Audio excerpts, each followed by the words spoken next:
One of the fundamental challenges of our time is building an economy where everyone gets a fair shot, everybody does their fair share, and everybody plays by the same set of rules.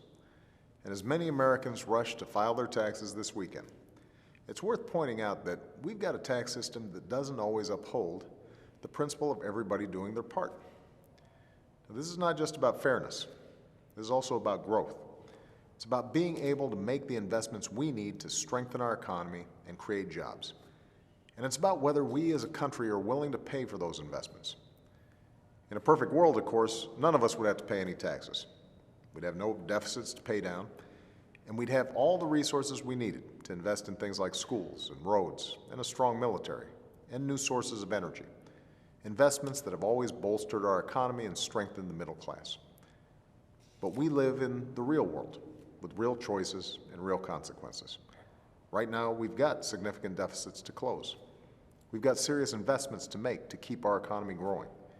And we can't afford to keep spending more money on tax cuts for the wealthiest Americans who don't need them and didn't even ask for them.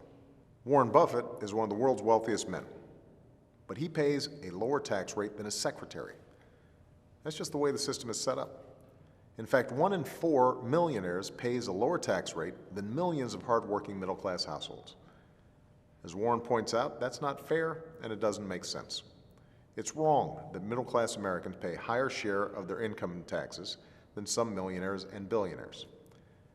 Now this week, members of Congress are going to have a chance to set things right.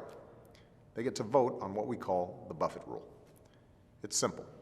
If you make more than $1 million every year, you should pay at least the same percentage of your income in taxes as middle-class families do. On the other hand, if you make less than $250,000 a year, like 98% of American families do, your taxes shouldn't go up. That's all there is to it. It's pretty sensible. Most Americans support this idea. One survey found that 2/3 of millionaires do too. So do nearly half of all Republicans. We just need some Republican politicians to get on board with where the country is. I know they'll say that this is all about wanting to raise people's taxes. They probably won't tell you that if you belong to a middle-class family, then I've cut your taxes each year that I've been in office. And I've cut taxes for small business owners 17 times.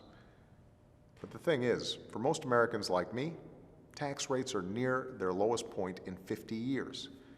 In 2001 and 2003, the wealthiest Americans received 2 huge new tax cuts. We were told these tax cuts would lead to faster job growth. Instead, we got the slowest job growth in half a century, and the typical American family actually saw its income fall.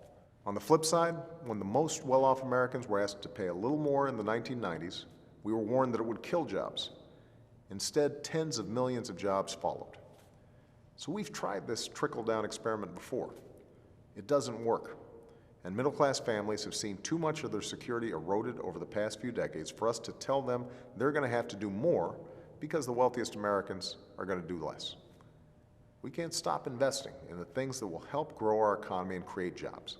Things like education, research, new sources of energy, just so folks like me can get another tax cut.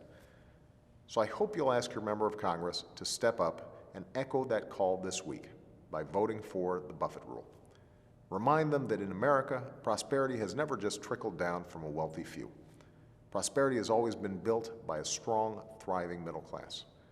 That's a principle worth reaffirming right now. Thanks. God bless you and have a great weekend.